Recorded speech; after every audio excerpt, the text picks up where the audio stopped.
30. Ascendancy. The hospital walls were light blue, which John liked. The only reason hospitals had white walls was because people associated white with cleanliness. It was marketing effectively, and there was no point in marketing to a marketer. John would paint a hospital for marketers black. The door to 412 was open. It was a nice room with a view of the city skyline. He sat in a chair beside the bed and checked if John was awake. It was hard to tell with all the bandages. The girl Violet had really let him have it. The doctors still weren't sure if there was brain damage. Personally, John thought the bigger problem was his face. He hoped a lot of the swelling was temporary. There was no place in marketing for a man who looked like that. Mercury's had sold as if they were religious artifacts, but for John the whole campaign had taken on a sour taste thanks to lax inability to proper fall guy. Now he and his psychotic girlfriend had vanished, and it was only a matter of time, John was sure, before Jennifer Government came calling. She'd been sniffing around before the campaign. Now she'd almost intercepted the NRA team and sent to eliminate the police officer. John was in trouble. He decided to scribble a note for John. "Looking good, big guy. Everyone at Nike's rooting for you," and his cell phone rang. He tucked it out of his jacket pocket and walked over to the window in case the signals interfered with John's equipment. John didn't need any more aggravation. "Go." "John Nike," a voice said. "What makes you think you can organize a campaign like this from effing Australia? Who's this Gregory Nike?" "VP Global Sales." John stiffened. He checked the phone display in case someone thought he was being funny. The number suggested otherwise. "Sir, I can't tell you what a pleasure it is to speak with you. Didn't you think you were handing out baseball caps? You'd better have a seriously good reason for exposing the company like this." From the bed, Joan groaned and muttered, "Well, I don't want to preempt my report, sir, but I think the sales results speak for themselves. We sold 400,000 pairs in 3 days, and in dollar terms, I'm going to explain something to you now, and you're going to shut up and listen, all right?" "Yes, sir." "I don't give it a flying F about your sales. We have strategic initiatives in place that make 400,000 pairs look like... And it pees me off, John, when those initiatives are jeopardized by a dumb like yourself in Melbourne, Australia, who thinks he can lead worldwide corporate policy." "It was radical, I admit," John said, "and perhaps I should have consulted. I assumed that even the Australian office is aware of the importance of U.S. Alliance program. Yet you go and involve a Team Advantage company in a highly risky campaign." He suddenly realized what Gregory was talking about. The police. Yes, that was beyond my control, sir. He bit his tongue. What was he doing? "I won't make excuses. I made an error. However, you'll be pleased to hear I've taken steps to address that. The non-U.S. Alliance link is being dealt with. How? I probably shouldn't answer that on an unsecured line. Heavy breeding originating in Portland, Oregon. Transmitted via satellite to Melbourne, the Australian territories recreated by AT&T and John's left ear. If you've effed this up for us, John, you're out of a job. You better realize that. Sir, perhaps we should meet. We can discuss the initiatives I've taken, and you can brief me more fully on the U.S. Alliance situation. I think I've demonstrated my ability to take decisive action and provide outside-the-dots thinking, and you might even make better use of my abilities by keeping me inside a higher-level loop." "You've got some nerve," Gregory said. John waited. "Get on a plane. I'll be in L.A. tomorrow. Meet me there." "Yes, sir." Gregory hung up. John stood in front of the window, elated. What a phone call. Talk about decisive action. He picked up his briefcase and dialed his PA. On the way out, he glanced at John. He hadn't even written the message yet. "Sorry, buddy," he said, straightening his tie. "Strategic initiatives are in place." He closed the door on his way out. 31. Declivity. Bai was a corpse.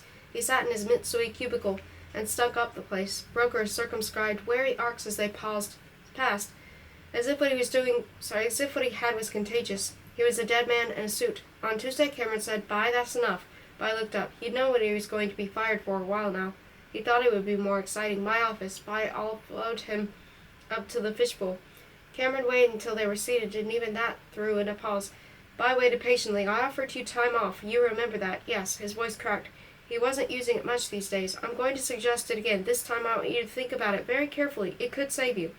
Bai felt like laughing. The idea that a week of daytime TV could make him happy again was very funny. "No, thank you." Cameron sighed. "You want me to fire you? Is that it? Your termination package isn't so hot, you know." "I know. All right. Here's your last chance. A transfer." "What?"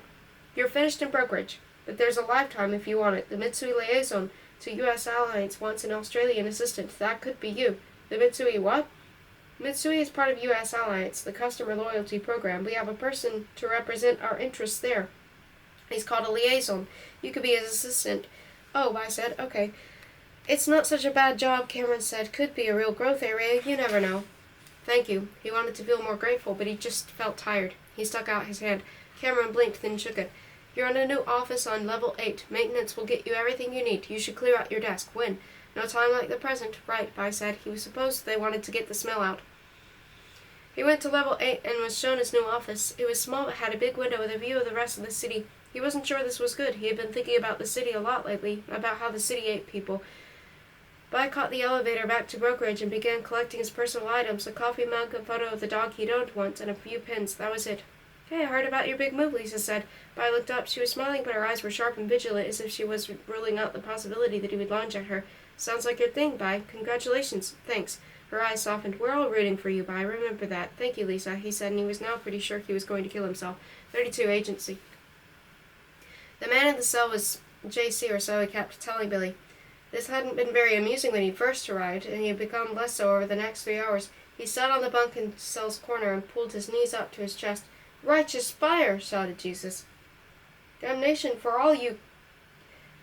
Billy closed his eyes. He wondered if he could bang Jesus' head into the cell wall and claim self-defense. Someone rattled keys in the lock. Billy sat up quickly. The door opened. It was a woman from earlier, Jennifer. She was alone. Hi, she said. Had time to think? I'm the Lamb of God, Jesus said. The Lamb, not you, Billy. You thought about my offer? You can't keep me here, Billy tried to say as calmly as he could, but he felt his hands shaking. He really needed another cigarette. I am a U.S. citizen. New Zealand can't lock me up because I was in the wrong place at the wrong time. I want to speak to someone for the American government or the NRA. Jennifer stared at him. What? You're in the Australian territories, Billy, not New Zealand. Don't you even know which country you're in? They flew me... Right, Australia. And I am the American government. This is a USA country. I'm leaving here overnight. That's the best you can do? I'll come back later. No, wait. Okay, let's talk. No more talking. I've offered you a deal. You say yes or no. Effers, Jesus shouted. The effin' quiet, Jennifer said. All right, Billy said, feeling hope drain away. Get me out of here. She held open the door. He left the cell feeling like he was sinking deeper and deeper. I'm glad you made the right choice, Billy, Jennifer said. I think we're going to work well together. You're going to carry this with you at all times, she said. Don't leave it anywhere can see it. Don't let anyone pick it up. A pack of smokes? There's a bug inside. I can talk back if you plug your headphones into the little jack down at the bottom. When it vibrates, that's me telling you I want to talk. Do you smoke Marlboro? Yeah, sure. Don't smoke these. He stared at them. Are they drugged? No, Billy, they're cigarettes, but if you finish the pack, there's no reason for you to hold on to the box. If you leave this thing in a trash can somewhere, I will not be happy. Right, he said, and licked his lips.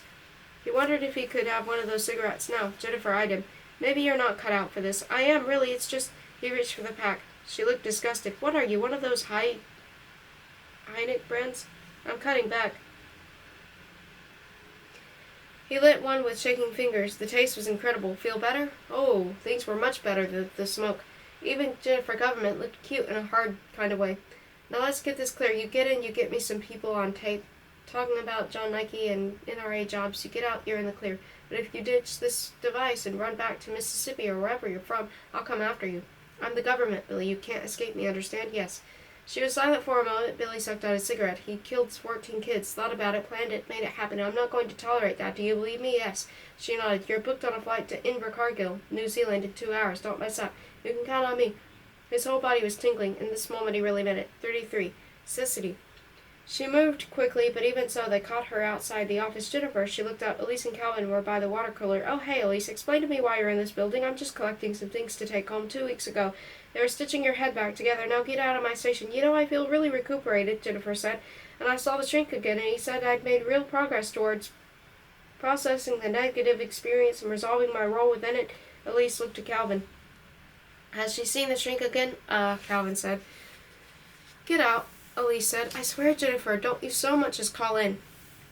I'm touched by your concern, but did it sound like I was going to give you an option? She resisted a sigh. No. Then go home. Fine, she said, and turned.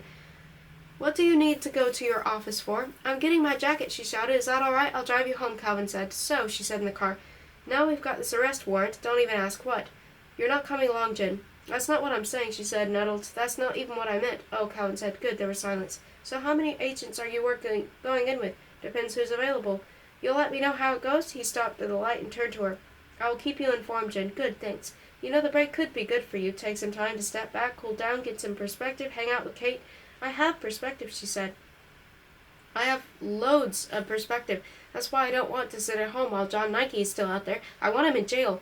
I want to know when Kate goes to the shops, nobody's going to shoot her. That's my perspective. Okay, Calvin said. I get it. If you let him get away, I will be really peed. Jin, I am a competent human being. I know, I'm sorry. She rubbed her face. She felt frustrated. Don't take Church Street. Kate was waiting for the bus at the school gate. Molly, hiya, Jennifer said. What's that on your face? A sticker. See, it has a star on it. Oh, yeah. How come you're in here so early? I'm on vacation. Oh, yay. I thought maybe we could go to the park and play soccer. Do you want to do that?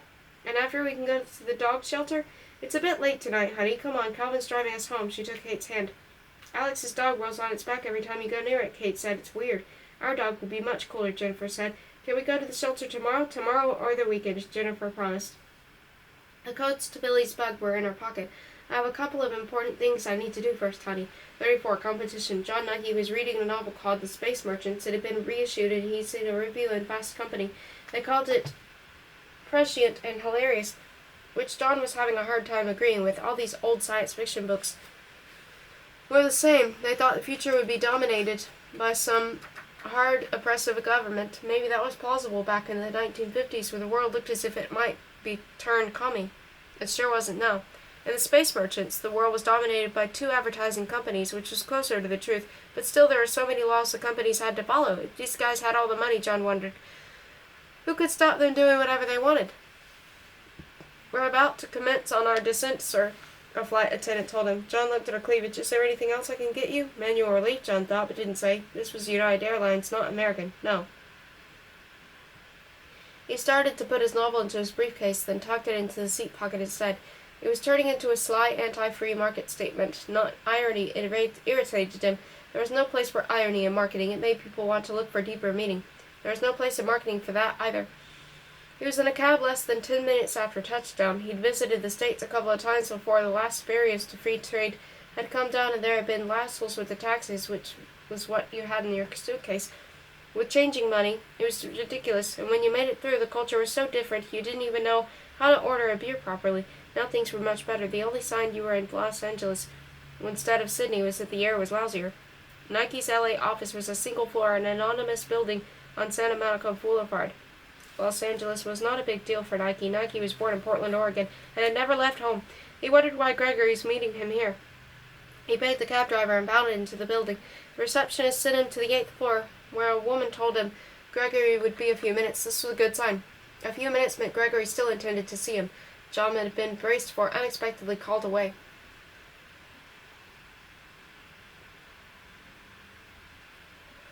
He wished he'd held on to that novel now. It could have been good to be seen reading it, relevant yet left field, demonstrating initiative and a creative approach to problem solving. He sifted through magazines on offer. The best available was Sports Illustrated. He sighed. 20 minutes later, Gregory appeared from a side door. John, VP Guerrilla Marketing, Australian Territories? John rose. Gregory, it's a pleasure to. Sorry I'm late. You're not late at all, John lied. I just got here. Gregory looked at him in annoyance. Maybe that had been too much. Come through. He followed Gregory past a small, shabby cube farm of what had to be low-level managers, possibly even merchandising officers. Maybe Gregory was trying to humiliate him. You'll forgive the surroundings, Gregory said, holding open the door to his office. I'm only in town to meet with U.S. Alliance. John sat. No coffee was on offer, apparently. U.S. Alliance is based in L.A.? Yes. Gregory planted himself behind the desk and leaned forward. It was a cheap desk, but Gregory made up for it, and John decided he was ominous even with bad props. This is a critical time for us, which is why your antics aren't appreciated. John wondered if now was a good time to produce his sales report. I apologize again, sir. I'm looking forward to being brought up to speed on Nike's vision. Gregory folded his hands. What I'm going to tell you is strictly confidential, is covered under trade secrets in your employment contract. Completely. I'm glad we had this talk, Gregory said. I'm impressed by your quick grasp of the situation. Tell me what to do, John said. Exactly, Gregory said. That's exactly what I mean. 35. Serendipity. A bunch of college students got it into their heads to protest at a downtown Starbucks, so Calvin got no backup for Nike. Starbucks was a big government client. When they had trouble, agents scrambled. You can wait if you want, Elise said. We'll free up Johan and Emma by 3.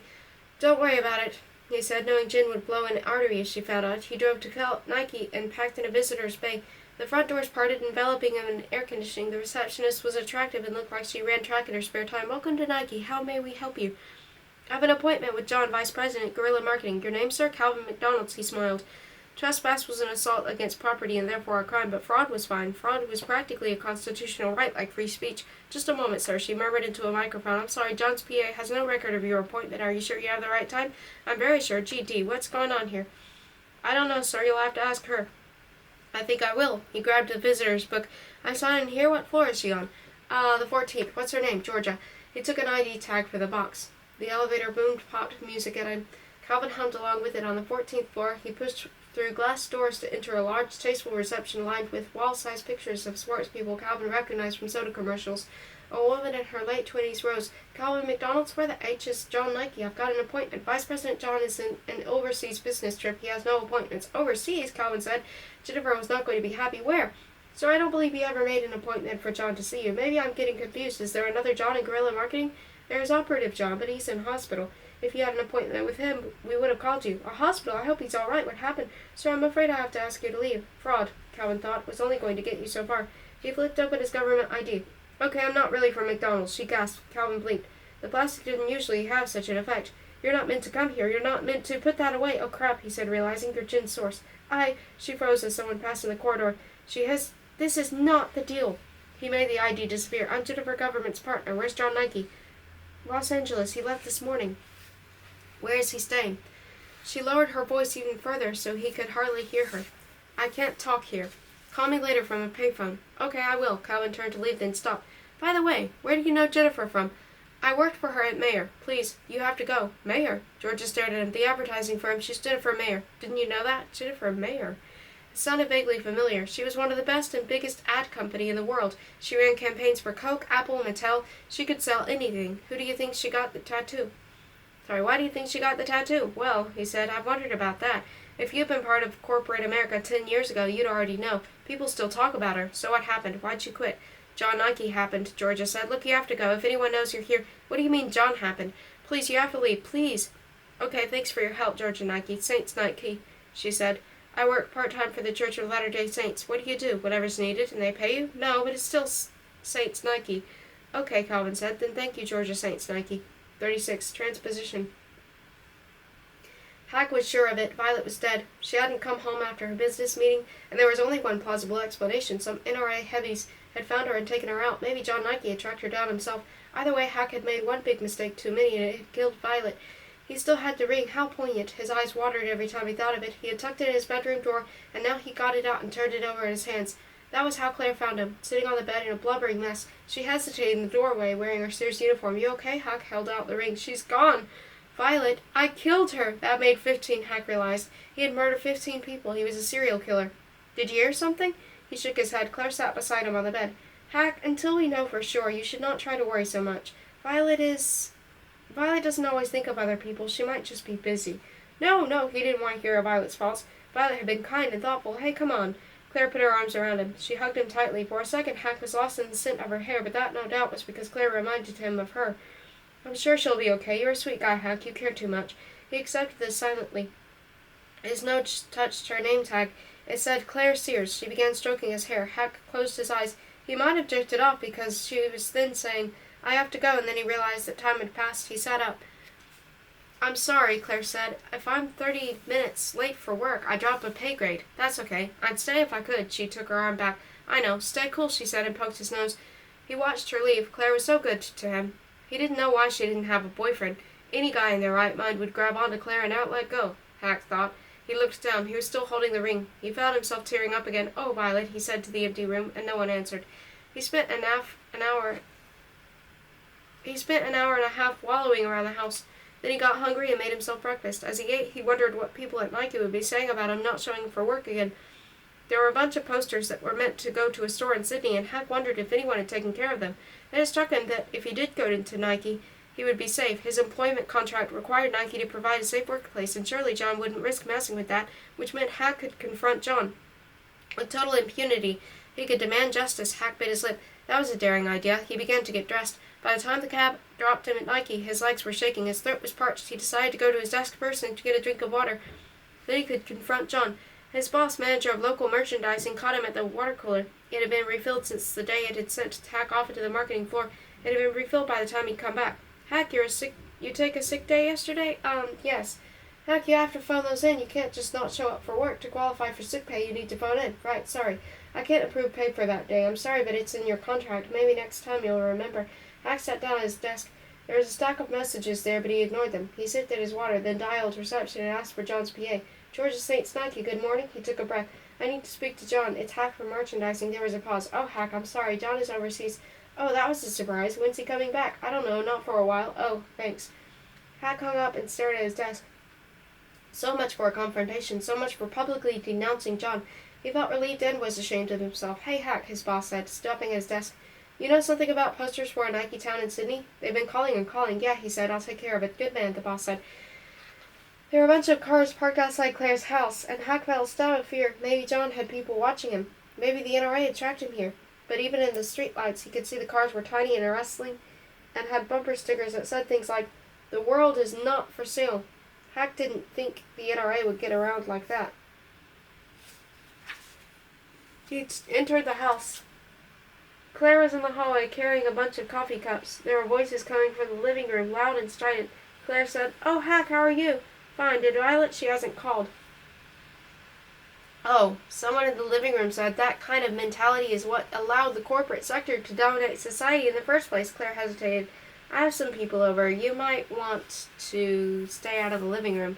"What people?" "Just a group. We talk about capitalism and society and things." "Oh," Hack said. He thought he would keep out of the living room. "I mean, you're welcome to join us if you want." He almost agreed. He didn't want to say no to Claire, but he said, "No, that's okay, thanks.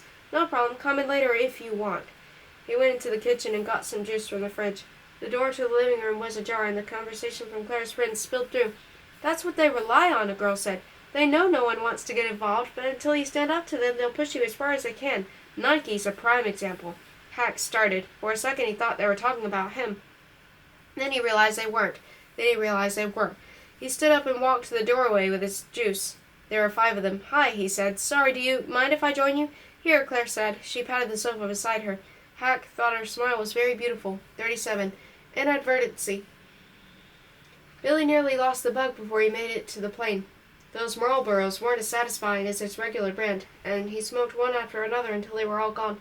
He carefully stowed the empty pack in his jacket pocket, then when the cab dropped him at his airport, fished it out and tossed it into the ground. He was inside the terminal before he realized what he'd done and sprinted back outside. It was lying on the concrete. He snatched it up and put it back in his pocket, where his restless fingers tried to crush it when he wasn't concentrating. There was a ticket for Billy and R.A. on the counter, just like Jennifer had promised. He looked at the departures board. Beneath his flight to Invercargill was one bound for Dallas, Texas. "Everything all right with your ticket, sir?" Billy hesitated. "How much to change my ticket to Dallas?" The girl behind the counter tapped at her keyboard. "I can get you on that flight for an additional $312, sir." "Oh," he said, deflated. "Never mind." He dragged his bag to the waiting lounge and stared at the TV. It was maybe 10 minutes later when it occurred to him that Jennifer Government would have heard every word he said. He wandered through Invercargill Airport until he found a bus station that advertised services to Bluff, the small town the NRA was more or less running these days. There was only one other person there, an unshaven, rough-looking man guarding a canvas bag. Billy leaned it against the wall and lit up a Camel from the pack he'd purchased on the plane. "Dude," the man said. Billy turned on guard. "Got a spare?" "Sure." He dug out a cigarette and he lit it for him. "Thanks, man." He stuck out his hand. "I'm Bill NRA. Billy blinked. "You're kidding me." "What?" "I'm Billy NRA. He laughed. "Hey, brother. Jesus, good to meet another grunt. You stationed in Bluff?" "Yeah, I am. Just got back from Sydney myself." He leaned closer.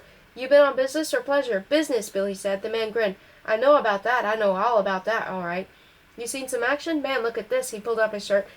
There was a red, ugly scar line across his side. It looked pretty recent. "That's action." "Whoa, yeah," he thought. "That might have happened to me if one of those police cars had lined him up." "You didn't do the police job, did you?" "I don't think I saw." Bill shook his head. "No, dude, something else." He winked. "Cool." He wondered if Jennifer Government was getting all this. It sounded like the kind of thing she should be interested in. "Hey, you want to share a tab to base? We can report in together." "Yeah, great idea. Maybe we'll end up working together." "That'd be crap hot, eh?" "That'd be unreal," Billy said. "Crap, it's too funny, us having the same name." "Oh yeah," Bill said. "They're gonna go nuts trying to tell us apart." Billy laughed. The Marlboro packet was in his shirt pocket, and he felt it abruptly begin to vibrate. He slid it to one side. Jennifer probably wanted to bawl him out for thinking about skipping out to L.A. Well, she could effing wait. "That's so true," he said to Bill. "Man, that's so funny." 38. Discontinuance.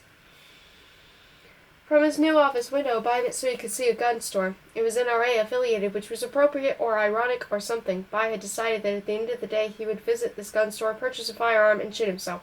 People were going to say he'd cracked, that he'd been grief-stricken, but that wasn't it. The truth was simpler. Nothing Vi could ever do would be as important as saving that girl Haley Lee's life. He couldn't watch a girl bleed to death and then go make 3% off stock trades. The idea was monstrous.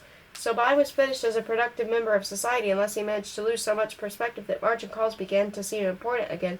Either way, Vi was prepared to put a gun in his mouth and pull the trigger. He was debating which was the biggest waste, buying lunch or saving the money, when his phone rang. He was so surprised he picked it up. Hello? Konnichiwa, hello, the phone said. Stand by, please, for Kato Mitsui liaison. For who? I said. Bye, hello, a new voice said. How are you? I hear the weather is lovely. Who is this? This is Kato Mitsui liaison. You are working for me, is that right? Oh, right. I said, yes.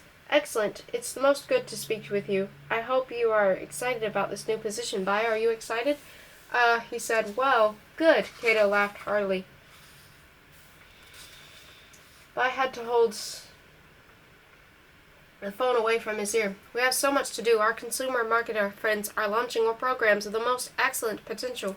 If we do not wish Mitsui to be relegated to any sidelines, we too must devise some cunning marketing strategies. I hope you are well equipped in this department. Marketing strategies? I don't know anything about. You are modest.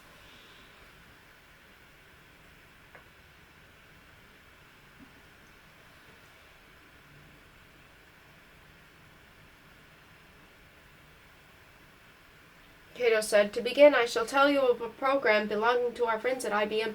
They are rewarding customers who bring in a competitive product and submit it to their in-house crushing machine.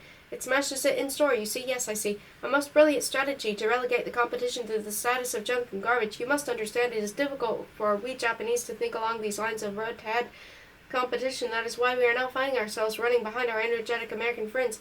But the times they are changing, are they not? They are, Bai said. Very good. Now you try one. What? I'm needing all your esteemed ideas, Bai, to improve and establish our role in U.S. alliance. Oh, he said. Can I think about it and get back with you? Of course, I am trusting on your support, Bai. We will talk again when we have had some thoughts. I'm on it, Bai said. He put down the phone. Then he stared at it. I'm on it. That was the sort of thing Bai used to say. I'm on it. I'm all over it. Let me find out what the story is and get back with you. Why had he said that? Because what Kato was talking about was interesting? I'm on it, he thought. It was happening already. He felt disgusted with himself. It was almost 2. Close enough. Bai packed his briefcase and closed the office door behind him.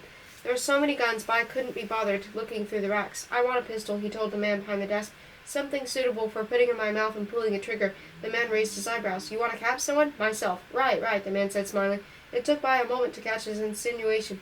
Something powerful but disposable, right? In the sense I only need once, yes. He unlocked a cabinet between them and hoisted a pistol. This is a Vector Z88 9mm. Powerful at close range, simple to operate, doesn't take a lot of noise.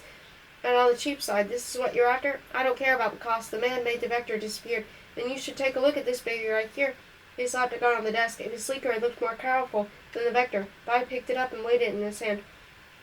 A Colt 45, fully automatic, extremely reliable, American-made. Can make a man's head disappear from 200 feet. I know you don't need long range, but if you want power and reliability, this baby has it in spades. The accuracy is a bonus. How much? For you, 3,000, the man said, and I'll throw in a case of bullets and some cleaning solution. Bai handed over his Amex. Keep the solution. The man wrapped the Colt in white paper and then put it in a box. And in case you're wondering, this model has no serial number, he winked. Just give me the gun, Bai said. He parked his Saab in the apartment block's underground area and got out. Without thinking, he locked it, and it only occurred to him in the elevator how pointless that was. He should have left it on the street with the motor running. The apartment was neat and quiet. His cleaning service had been in. Bai dragged a huge leather armchair over to the floor-ceiling windows and looked out the city lights. They stared back at him. He began unwrapping his gun.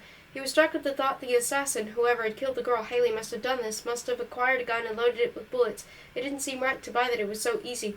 He looked at the Colt, feeling disgusted, then put the barrel in his mouth. There was a plane descending from the north, its red and white lights winking at him. Bai watched it until it disappeared behind the AT&T building, then pulled the trigger. 39. Pertinacity. Jennifer's finger was getting sore from holding on V. The key that told Billy NRA's bug to vibrate. The signal went from her keyboard to her modem, through the telephone line to the government communications center in Sydney, to a geosynchronous satellite, to the fake cigarette packet in Billy's pocket. It was a lot of technology for the government was still paying off, and it was all useless thanks to this astounding stupidity of Billy NRA. She had a plan. Billy would overpower Bill and get him to a government station. This was clearly the man that NRA had confused Billy for. Why he was only now returning to New Zealand, Jennifer didn't know, but that was just details. The important thing was that she had been given this opportunity to arrest him and replace him with Billy, who could then gather evidence to link the whole mess back to John Nike. But Billy wasn't picking up. Billy was en route to the NRA in blissful, moronic ignorance, and if he reported alongside the man he was pretending to be, it was all over for Jennifer's clever plan, and probably all over for Billy, too. Mine, Kate said, coming into the study. Can we go to the dog shelter now? In a little while she picked up the phone, but it hissed and squealed at her. She'd forgotten about the modem. Can you get my cell phone for the kitchen table, honey? I thought we were going to go. Kate, Mommy's very busy. Then when can we after? She said. When I'm all done, all right? Please get my phone. It's very important. Kate left. Jennifer waited, holding on the V key. Her head hurt. Is this it? Thank you. I won't be much longer, sweetie. Maybe 20 minutes, okay? That was what you said an hour ago. It was not an hour, she said, but she looked at her watch, and maybe it was. Kate, please go and find something to do. Kate left wordlessly. Jennifer swapped hands on the keyboard. She was about ready to dump the sling and dial to her with her free hand. Government Comm Center. It's Jennifer Field Agent. I'm using that Marlboro plug. I need to get a message to the user. You know that vibrate feature I told you about? If you go to the transmit screen and press V, I'm pressing the V right now. How else can I get a message to him?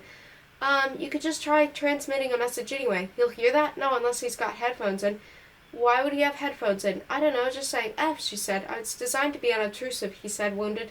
An undercover agent doesn't want this bug to start broadcasting. Come back, Agent Grimes. Maybe your operative has a good reason for not responding. My operative's reason for not responding is that he's an idiot. You're telling me there's no way her cell phone beeped.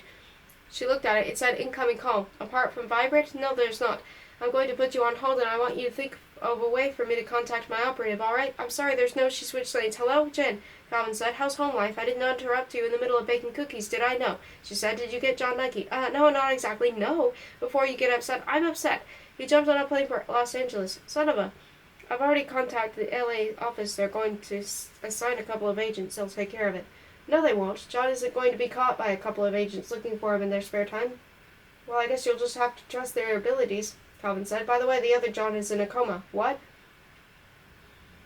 There are two Johns, right? Vice President John is in L.A. The other one is in a coma. They don't know if he'll ever recover. Oh, she said. Right.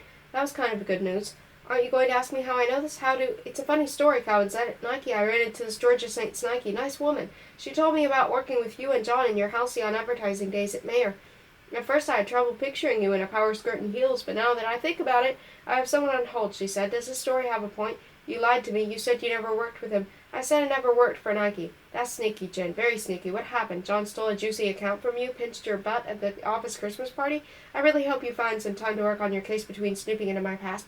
I'm starting to wonder if there's any difference. Look, she said, I'm government. He's a criminal. Does it matter if I used to know him? In the living room, she heard the TV go on. Kate, she called too loud. If you got a prior interest in John Nike, you're not helping the government by keeping it a secret. He could use that in his defense. Calvin, please. Her phone beeped, reminding her about the call on hold. Nobody else knows what John is capable of. I'm the best person to track him down. Because I used to work with him. I can't be on this case? No, that's stupid. Jen. Her phone beeped again. Hang on, I've got someone on the other line. She put Calvin on hold. Yelled, Kate, turn the TV down and switched calls. You still there? Hello, is that Jennifer Government? Jennifer blinked. This wasn't her guy on hold. It was a new call. Who is this? It's by Mitsui. You interviewed me on Tuesday. Oh, bye, sure. Look, can I call you back? I have a question. Is it quick? I think so. I have a Colt pistol, and I can't get it to fire. There's some kind of lock, I guess. There's a safety just in front of the trigger, she said. Have you loaded the magazine? Yes, I put some bullets in. If the magazine's not full, you'll have to chamber the first round. Did you do that? Oh, he said and laughed. No, thank you. No problem. She was reaching for the button to cut him off when she realized what he was saying. Wait a minute. What's this for? I'd rather not say. Please, say. Well, I said. Okay, I'm going to kill myself. Bad day at the stock exchange? He was silent, and Jennifer regretted the words. Bye, I'm sorry. Give me a second, okay? Okay. She clicked her phone. Any ideas? You could try setting the vibrations in Morse code, the communications center guy said. Does your operative know Morse? She laughed before she could stop herself. Is that a no? Thanks for your help. She killed the call. Calvin, I'm coming in tomorrow. See you at the office. Jen, no. Bye. I'm here. Where do you live? That's really not necessary. He sounded embarrassed. Please. This is about the girl, Haley, right? Tell me where you live. He told her. Jennifer took her finger off the V key to write down the address. I'll be there in 10 minutes. Okay. Do you have wine? Yes. Wine. Good, she said and hung up. She looked at her computer screen and the collection of technology that left her unable to speak to Billy and R.A. Then she turned it off. Kate was watching a television show about giant pandas. Jennifer squatted down in front of her. She looked up. That last babysitter, she was nice, wasn't she? No, you said we'd go to the dog shelter. Kate, I'm really sorry. She sat down and put her arms around her. Kate was upset and resisted. It was like hugging a cat. I know I said we could go today, but we can go tomorrow, and they're still earlier than the weekend, right? Kate didn't respond. Honey, I'm sorry, but sometimes you have to be brave and put your own needs on hold to help someone else. Do you understand? I don't want you to go. I know you don't, sweetie. Look, you're not the most important person in the world to me. I've told you it's important for me to go, but if you really don't want me to go, I'll stay, okay? What do you say? Stay. Kate, she said, exasperated, I have to go. I don't want you to.